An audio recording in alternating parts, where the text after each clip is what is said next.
Hello, everyone, and welcome to Speaking of the Arts. My guest today is Alison Stolpa.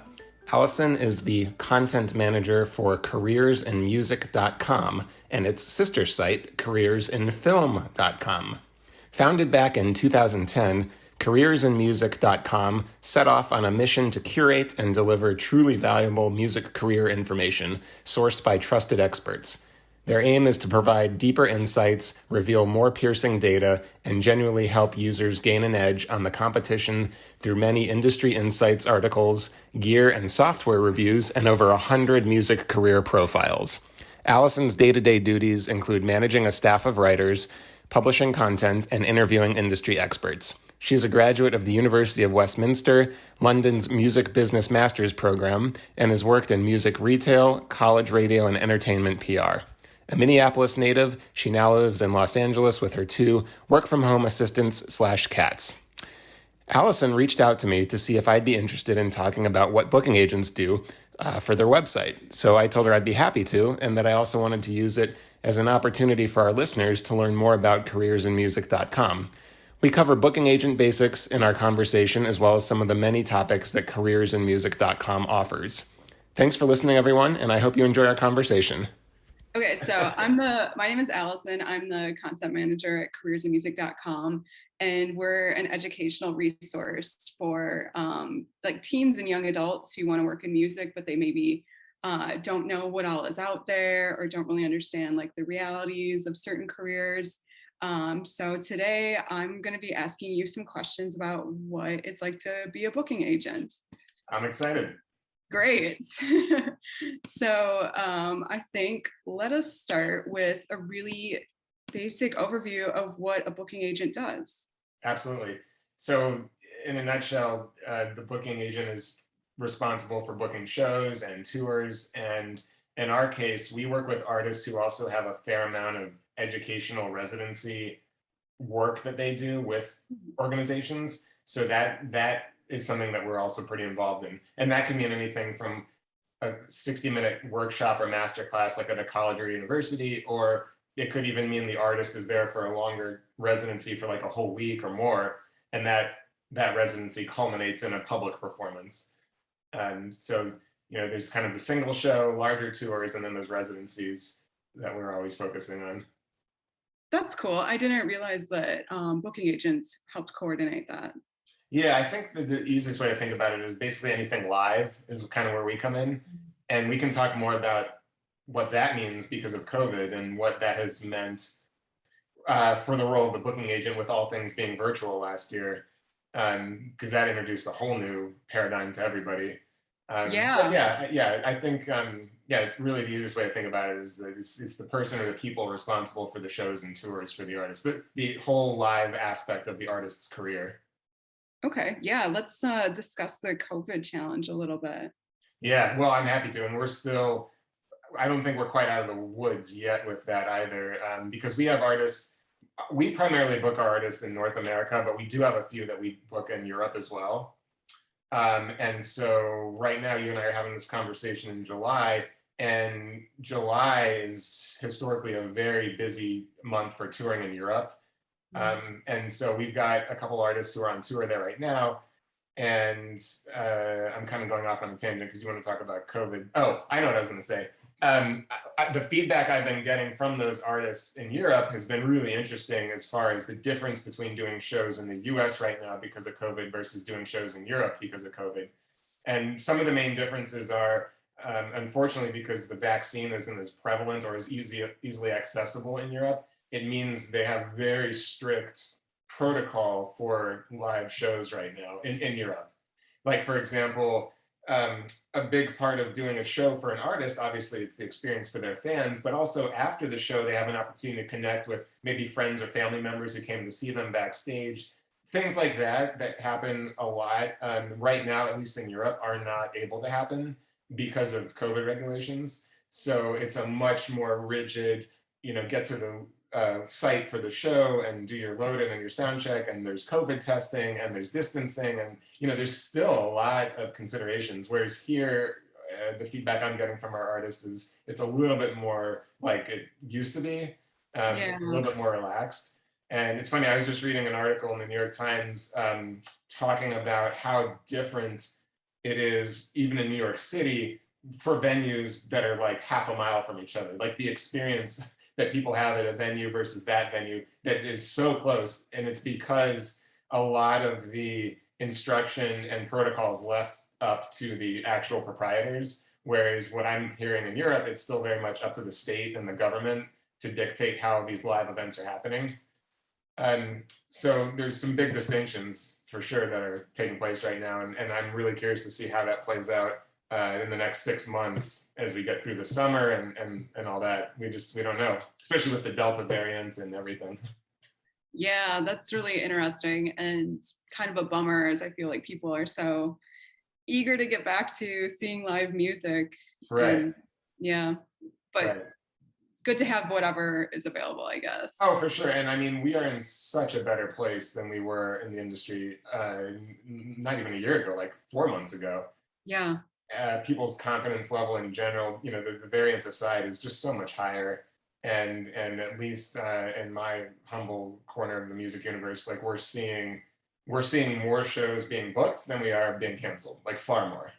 Great. And Yeah. 2020 was the year of cancellations, and like luckily we are not. That's not what's happening right now. So I have every reason to be very optimistic. Great. Glad to hear that. Yeah. Could you speak about the skills that a booking agent needs to do their work? Absolutely. And I would say I'm still learning them every day. But at the end of the day, I think the way to think about it is it's a relationship business. Mm. And in my background, before I got into the music business side of things, I was going to be a performer. I'm a drummer, so I kind of started out on that track and as a performer and everything. But there's a really good analogy for people who are performers and people I think who are behind this scene, which is that just like an artist is only good as their last show, I think a booking agent is only as good as their last booking.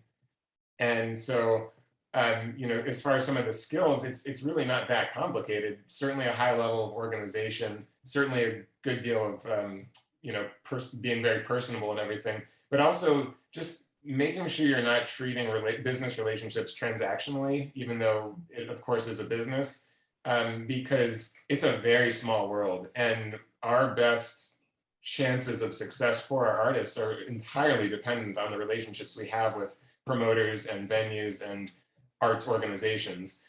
And your reputation spreads really quickly. And so, I think if there's one positive thing from COVID that came about is that the whole industry, the live industry, really took a step back and realized everybody's success is contingent on everybody's success. And it is a total domino effect. And so, again, just some basic skills, just how you manage relationships, how you build new relationships, how you not only come across yourself, but also how you're trying to sell your artists to somebody or to an organization, right? All those things really come into play. I think, yeah, at the end of the day, it is really about just managing successful relationships as long as possible, thinking as long-term as possible, and also being extremely organized. Because whether you're representing 10 artists or 50 artists, you have to have a high-level organization to manage all of their schedules and calendars and everything. So I don't know if that kind of answers the question, but. No, that's great. I was also wondering if you could discuss the kind of education that you think would be helpful for a booking agent, whether that's like a college major or like hands-on education. Sure. Yeah, because obviously you can't major in that as a career. Right. But now, one thing I'm thinking of now to your previous question as far as the skills is like persistence for sure is a major key trait to have or to be able to develop. And one of my mentors always likes to say, no doesn't mean no, it just means not now. And you have to constantly remind yourself that even though you might not be getting a response from somebody, in my case for a booking, it doesn't mean they're not interested. It just, for whatever reason, means it's not the right time. So sometimes it's as simple as if you call them at 10 o'clock in the morning and then you call them at 1 o'clock in the afternoon, it's that simple. You got them on the phone, right? But also Sometimes it's even more than that. Like I can think of lots of examples where I was trying to book an artist with an organization for years, 2 years, 3 years, 4 years. And finally the booking happens and they want to present the artist. And again, it's not because at the onset they didn't necessarily like the artist, it's because for them it wasn't the right time. Mm. So to answer your question, like what skills as like could somebody have in school, this idea of persistence I think is really important. And I would think too that there was some sort of transferable set of skills for me as a music student, and as far as being persistent and practicing, being persistent and trying to book my own gigs, stuff like that, definitely carried through. Absolutely. Yeah, I could see that. Um, Kind of going back to the education thing, if someone is in college, are there specific classes that you would recommend that they take? Hmm.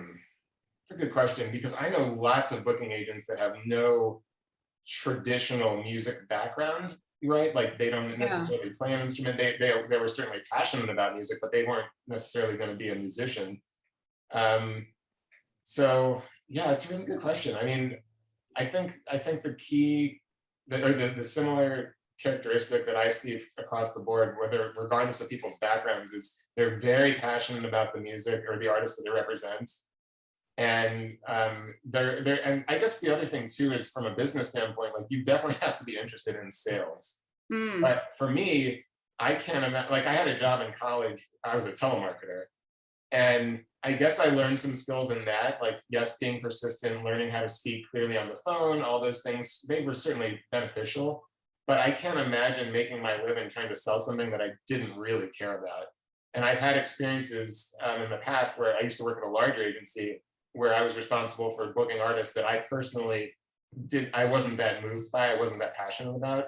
Mm. And I always found that really challenging. But on the other hand, I know lots of booking agents who just, that artist might not be his or her preference, but they're still able to do it, right? So they're still successful in that respect.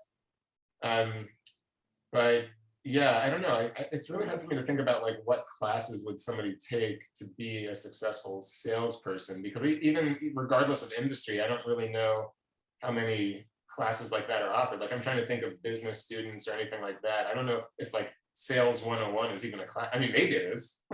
Right. Yeah, maybe something like communication or music business or Yeah. yeah. Yeah, I think the other thing that's very helpful too, though, is thinking entrepreneurially.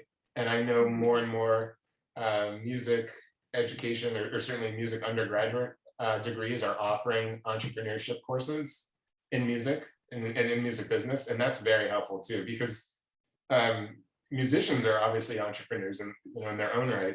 But I think booking agents and really anybody in the music industry has to think entrepreneurially, just because it changes all the time and it's constantly changing. And whether we're talking about how do you navigate the challenges of the pandemic, or how do you take advantages of the opportunity of new technology, there's always this reinvention that's happening constantly. And that can be hard to keep up with. But I think any opportunity to take any sort of entrepreneurship class or learn from other entrepreneurs would be totally valuable. Yeah, that sounds amazing. I wish that that would have been an option when I was in school. Yeah, me too. Absolutely. um, I think speaking of being entrepreneurial, how do booking agents make money? Well, plain and simple, it's on commission. Yeah. So So you book agencies a good have different tour. agreement. Sorry, go ahead. Oh, I was just saying, like you book a solid tour that does well for someone, and then you do well as well. Yeah, the agreement is with the artist, Okay. right? So there's a percentage earned on the artist's fee. So obviously, everybody wants to get a high artist fee up front because the artist wants that, because that's money in their pocket guaranteed, and the booking agent wants that because that's also money in their pocket guaranteed, assuming the show happens. But just to provide some contrast, there's many different types of booking deals for shows Mhm. that happen. I just talked about something called a guarantee, but you could have the opposite end of that, which is no guarantee, which means there's a percentage of the ticket sales that are negotiated for the artist. So you might have a situation where the venue says, well, we've never heard of this artist, but if he or she really wants to play here, we'll let them play for 70 or 80% of the door. So they get 80% of the ticket sales, the venue keeps 20% of the ticket sales, the booking agent, whatever that final number of ticket sales is in dollar amount, would get a percentage of that number. Does that make sense? It makes a lot of sense. Yeah. Yeah, that's great. Thank you. Yeah, there's Um, lots of different types of deals that happen. okay. So if somebody is reading my article or ends up listening to your podcast and they think this sounds really cool, I would love to be kind of involved in that field. How difficult is it to become a booking agent? Great question. And right now, meaning, well, we're still in the pandemic, but 2021, summer of 2021, I don't know what the opportunities are quite like as they would have been a year and a half ago. Mm-hmm. Although I have to imagine the process is very similar to what it was then. And so from my own experience, I offered to just, I wanted to, when I realized I wanted to do this, I wanted to be an intern at a larger agency. And so I kind of was persistent just to be able to do that and be an intern there. And I happened to be in the right place at the right time, and somebody had left, and then I got to start answering the phones, and then I got to work my way up a little bit, and slowly over time got to get more and more experience. So if somebody is interested in being a booking agent, my advice would be check out, do some research and figure out what booking agencies are out there. And there's lots, there's thousands. And figure out okay, there's lots of booking agencies, but which agencies represent artists that I really like? And then knock on their door, right? Or email them and see if they are taking interns. And my advice too would be, even if the response right now is we're not accepting interns, that I would figure out how to still network with the people that work there and figure out a way to, you don't want to be obnoxious, but at the same time, just to make an introduction so these people know you are very interested and hungry to help them. And maybe that means starting in roles that you may not ultimately like. For example, and we can get into this a little bit too, but it's not uncommon for booking agencies to also be management agencies. Okay. It can happen under the same house. You can represent artists for management and you can represent artists for booking. So maybe there's opportunity to do one or the other before you have an opportunity to do what you really like. For me, it was years before I had an opportunity to get booking experience. I did not know that. That's really interesting. Yeah.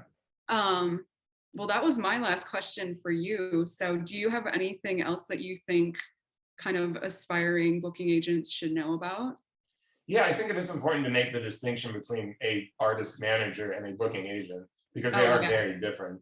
Yeah. And so again, we talked about a booking agent is responsible for trying to book shows and tours and other live performance opportunities. But a manager is really responsible for everything, because if an artist has a manager, so for example, the artists that I work with, some of them have managers, some of them don't. The artists that have managers, we are only interacting with the manager. We never really have a chance to interact directly with the artist. So the manager has to simultaneously work with the record label, if there is one, work with the booking agency, if there is one, facilitate marketing, facilitate travel and logistics. It's a whole 360 CEO type of position. And some people love that, and that's what they want to do for the artist.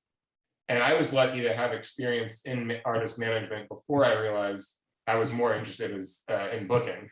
And that was good, because on the one hand, I realized what I didn't want to do, but on the other, more importantly, I got to experience and see firsthand what it really takes to have world-class artist management, because there's lots of people that masquerade as artist managers and sadly don't do a great job for them. And I'm sure if you were to interview an artist manager, he or she would say there's lots of booking agents that don't do a good job for the artist.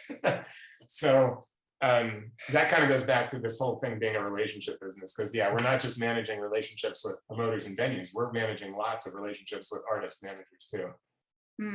Cool. Yeah, so well, that was my last question, so thank you so much for that. Absolutely. Great. Well, hopefully I was able to shed some light on some of these things, and I'd be happy to talk to anybody who comes across our conversation, and they can reach me at just our website, epsteinco.com, and there's contact information there. But so I was hoping to, Alison, have you talk a little bit more in general about careersinmusic.com. because I'm kind of embarrassed to say I wasn't really familiar with it until you reached out to me. And after I had a chance to check it out, I was very impressed by the sheer amount of content that the organization has for people who want to have a career in music. All the interviews I was seeing, all the different topics and everything. So how do you describe what the organization is and who's its main audience? Yeah, well, thank you so much for saying that. So careersinmusic.com is an educational resource for people who want careers in music. Um, our biggest readership is teens, young adults, so like mid-20s. We do have older and younger as well, but a lot of people visit our site because they want to learn things like how to become a booking agent, or how to write your EPK if you're just starting out with your band, or like great music composition college programs if you're like beginning your college search. Sure. And what we like to do is interview people who are working in the field. So a lot of our content is in their own words, just to kind of show people that like, this isn't just a theoretical thing. These people are actually doing this. If this is your dream, you can do it too if you put in hard work. And I'm the content manager there. So I work with a team of writers and people who kind of coordinate interviews. And fun fact, we have a sister site called careersinfilm.com, which is kind of the same purview. Oh, very neat. How long have you worked there? I've worked there for, I don't know, I should know the answer to this. I'd say probably about 6 years. Oh, great. Yeah. And I'm pretty much always in the role of content manager. Yeah, my role has evolved a little bit over time. Like when I started, I was mainly just doing interviews and doing some of the social media. And then as the site grew, so did my role. So now I'm kind of the person who is managing all the writers and editing their work and stuff. Oh, great. Okay. So, I think the easiest thing for people to do would be to check out the website, careersinmusic.com, to really get a sense of the value that it can add to anybody. I mean, really, whether we're talking about an aspiring, like a music student, or somebody who wants to be a professional musician, or somebody who wants to work in the industry, it really seems to offer something for everybody.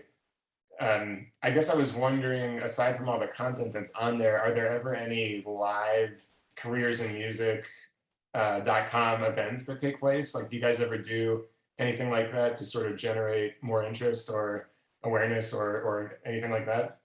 We haven't done anything recently. It's something that we have discussed because I know that there's people, at least on the team, who are interested in kind of, I guess I won't name examples since they're not happening currently. Sure. But there are like, we've got journalists, and we have professors on our staff, and then on the sister site, Careers in Film, we have filmmakers. So I know there's definitely people that would love to kind of get stuff into cyberspace or like in real life space, but Right. we don't have anything at the moment. Right now, we're just kind of focusing on our core mission of being your internet resource. Yeah, I really wish I had known about the website as a music student too, because you guys are offering so much that unfortunately just isn't offered in the traditional music student college tract, and that's unfortunate for the students. But I noticed there are some partnerships that you guys have with some of the major music schools. Like I saw Berkeley was listed. Mm-hmm. Is that something that you guys are actively trying to do, like create more partnerships? Yes, I believe so. Yeah.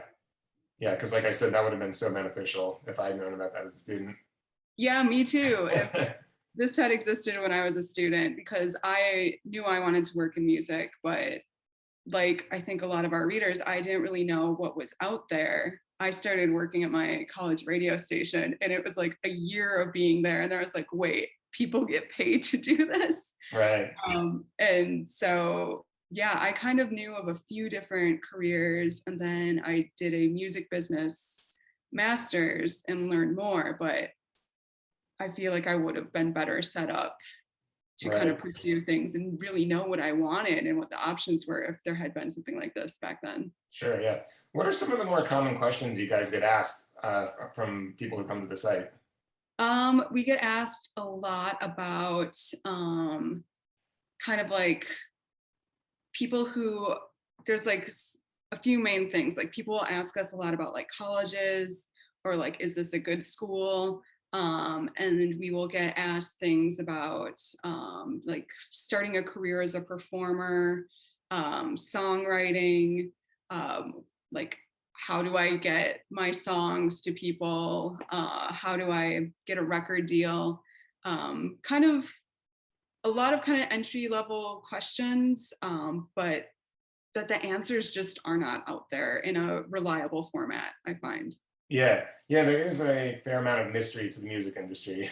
Yeah, there You is. know, and someone who's worked in it for almost 15 years now, I would say there's still a fair amount of mystery in it, and that doesn't seem to go away. Yeah, I hope we're doing a small bit to dispel some of that mystery, Yeah, because it is super hard, and you can Google all kinds of stuff, and I think a lot of the times you'll get reliable results, but sometimes you'll just get random stuff from random people, and it's like, well, that's not actually accurate. So right. Yeah, I thought of something while you were talking that we kind of alluded to at the beginning of our conversation that's worth mentioning. But so the question I get asked a lot is from an artist, how do I, like, when is it time for me to have a booking agent? Or, you know, which is kind of in that, how do I find a booking agent? But there's that, like, okay, I want a booking agent. Like, is it time for me to have one? Or how do I go about getting one? All sort of similar questions. And the thing I've started to realize, so in a nutshell, like if the artist is at a point where they're definitely building a big following and like it's starting to happen, that's a sure sign that you should probably have someone helping you manage your touring career. But before that, like when you know you don't really have the fan base, something that I've started to tell people that I think is really valuable is before you worry about a booking agent, or even before you worry about a manager, you should have somebody helping you with your marketing, like big time. I think it's a better use of your money to have someone who has really good marketing experience and content creation experience than it is for you to worry about paying a manager or a booking agent. And the reason is because with everything being digital and it's so easy to find music online and watch music videos online, that's always somebody's first impression of you as the artist. And so like, if the quality is bad, like don't even worry about what the art form is, but like if just pure and plain and simple, the quality is bad, that will turn off a lot of booking agents and a lot of artist managers, and probably I would imagine a lot of promoters too, right? Because what does that say about the artist that they're not willing to invest in their art form at this stage? What is that going to look like on the stage in front of 100 or 10,000 or 15,000 people? You know what I mean? yeah, And I always say, like, you would never book an Airbnb whose photos for the location were just atrocious. You would never do that. And I think the same is absolutely true for artists, right? And it's no surprise that something that has a great, you know, like, I can't think of a specific example, but like if it's a really great, catchy song and the quality is really great, right? Then it's no surprise that it goes viral. But it does start with, like, there's so many things psychologically that happen in the first, I would venture to say 5-10 seconds of seeing something where you've made all of these second decisions about the quality of it and do I like it, and all of your biases come into play. So it's just, I think it's so much more valuable for someone to invest in someone who really knows social media platforms and really knows video creation and editing and all of that, then like don't even worry about a booking agent or artist manager. Yeah, I just wanted to make sure I made that point because I think that's lost on a lot of people. Totally. And I mean, you can reach your own fan base that way, even more so, and grow that. And then you have more people who will come see you when you get to the point where you need a booking agent. Exactly. Yeah. I don't know. I don't think I have any other questions about music, careers in music. Did you have any other questions for me? That was it. I hope my loud downtown noises I were don't hear anything. okay, great. Because And I I keep hoping that we're going to see some FedEx person deliver a couch or whatever you said was going to happen, but I don't see anything happening. it's very mysterious. It was supposed to be delivered Sunday, and then I called and I was like, is there a time window? And they're like, yes, Tuesday. And Anytime. they Tuesday. said 11 to 1. And the website was like, we'll leave it outside your door. And I was like, no, no, no, no, no, no. Like, this is an apartment building. Right. Please do not leave it outside. Oh, that's great. All right. Well, if you're good, then I'm good. Yeah, thank you so much. This was super fun. I actually wanted to be a booking agent when I was like just out of college. So it's really cool to hear about this from you. Never too late to start. I know. I was thinking about it today and I was like, why did I not pursue that? And I think I just wanted that like entry level gig in the city I lived in, which is Minneapolis, and there just wasn't a lot of opportunities. And by the time I moved to Los Angeles, I was like thinking about the next thing. So Yeah. Can I ask, how did you initially find me? just kind of like looking online with I work with a researcher. And so we were like talking about jazz artists. And I think I can't remember who suggested it, but I saw Maria Schneider on your website, and Yeah. maybe I know her from Minnesota. I'm not You're sure, from but Minnesota. Yep. yeah, familiar. Like I don't know her, but I know of her. Sure. And I saw Fred Hirsch on there as well. So Yeah. thought you had some cool people. Well, thank you. Yeah, we like to think so.